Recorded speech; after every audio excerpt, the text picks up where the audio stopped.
want to bring in the Office of Management and Budget Director, Mick Mulvaney. Sir, good to see you. Thank you so much for joining us.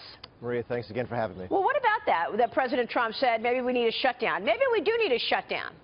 Yeah, what I think you saw yesterday in that tweet was the frustration that the president has, that I share, that a lot of people share, over how broken the spending process is in Washington, D.C., what we call the appropriations process. We're supposed to pass 12 appropriations bills a year. We don't do that. At best, we pass one altogether in these giant omnibus bills at the end of the year.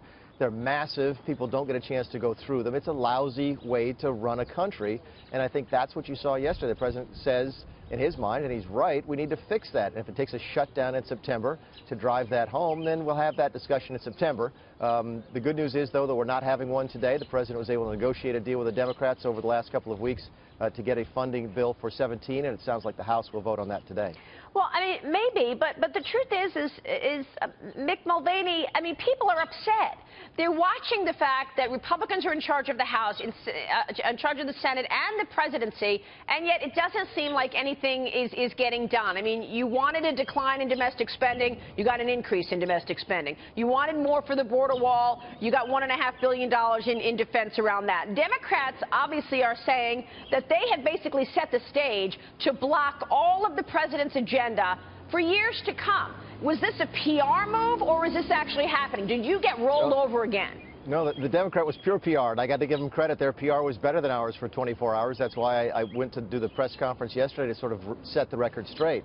The president got more money for defense, more money for border security, and more money for school choice. He did that without adding to the deficit. That's the exact same conversation you and I had back in March when we rolled out our budget blueprint. Those were the president's priorities in March. There's the president's priorities during the campaign, and it's what we got funded yesterday. So the president delivered on his promises, and what the Democrats don't want you to know is that they cut a deal with him that allowed him to do that. Okay, but, you know, you've got new missiles, ammunition, facility upgrades, new aircraft being funded by this bill. I get that. But you're also getting money going to Planned Parenthood. You've got money continues to go towards sanctuary cities.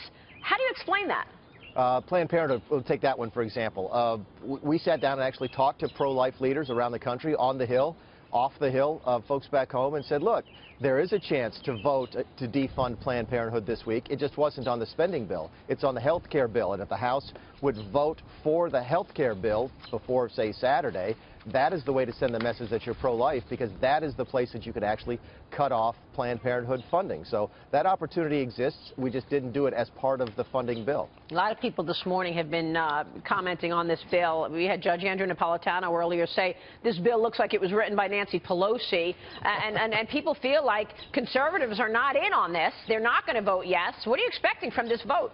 First of all, a couple of different things to the judge. Keep in mind, and this gets lost in the discussion, we actually have to have some Democrat support for this. You have to have 60 votes in the Senate to fund the government under the current rules. You saw the president's tweet about changing that rule to 51%. We could talk about that in a second if you want to. But you're going to have to give the Democrats a little something in order to get those 8 votes in the Senate. So the fact that we were able to get all of our priorities funded and build the wall at the same time, that was a tremendous victory for the president and a victory for the folks back home. Regarding what we expect on the vote, we expect the vote to pass with both Democrat and Republican votes in both chambers today and tomorrow. Now, do you think Democrats actually wanted to see a shutdown so that they could blame the Republicans? Oh, no, that's the one thing I know.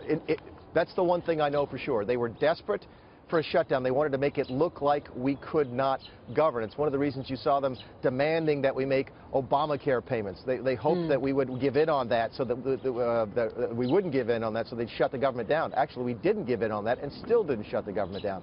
If the government had shut down, we all know how this narrative goes, the Republicans would have been blamed, and it's what Chuck Schumer and Nancy Pelosi wanted the most. It's what their base wanted, because that, in their mind, would have proven that Donald Trump can't govern, and I think we confounded them on that yesterday, and that's why you've seen them try and do this PR blitz to make it look like they won, when in essence the people won and the president negotiated a great deal. Yeah.